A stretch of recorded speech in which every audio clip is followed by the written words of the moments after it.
Juan Mendez Scott's The Guest Room. Chapter 13. An Unexpected Revelation. Well, Preston and Liana finally got what they wanted. They are together now. Down deep in that sinkhole for all eternity. The room fell silent as I finished explaining to everyone.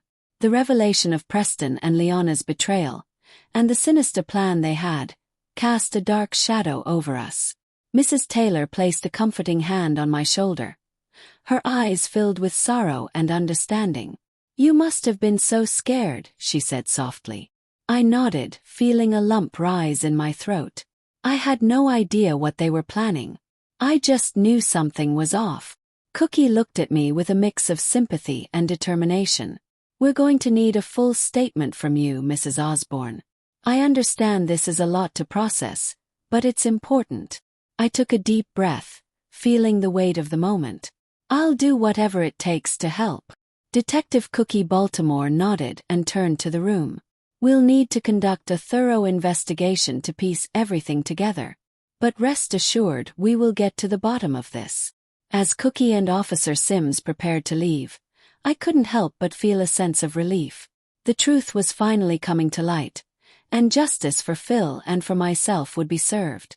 But the loss of Preston and Liana, and the betrayal that led to it, left a scar that would take time to heal. Mrs. Osborn, still distraught, looked at me with a mix of sorrow and anger. How could they do this? How could they be so cruel? I shook my head, unable to find the right words. I don't know. But they paid the ultimate price for their actions.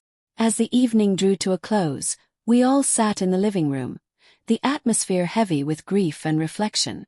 The sound of the cicadas outside and the faint rustle of the trees filled the silence. My parents, trying to be strong for me, sat close, their presence a comforting reminder that I wasn't alone. The days that followed were filled with investigations, statements, and countless moments of introspection. The community, once a place of warmth and security, now felt like a landscape of shadows and secrets. But through it all, I held on to the hope that healing would come, and that someday I would find peace. The sinkhole remained a grim reminder of the tragedy that had unfolded, but it also marked the beginning of a new chapter. One where I would rebuild, find strength, and eventually move forward.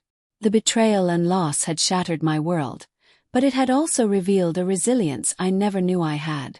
And with the support of my family and friends, I knew I would face whatever came next.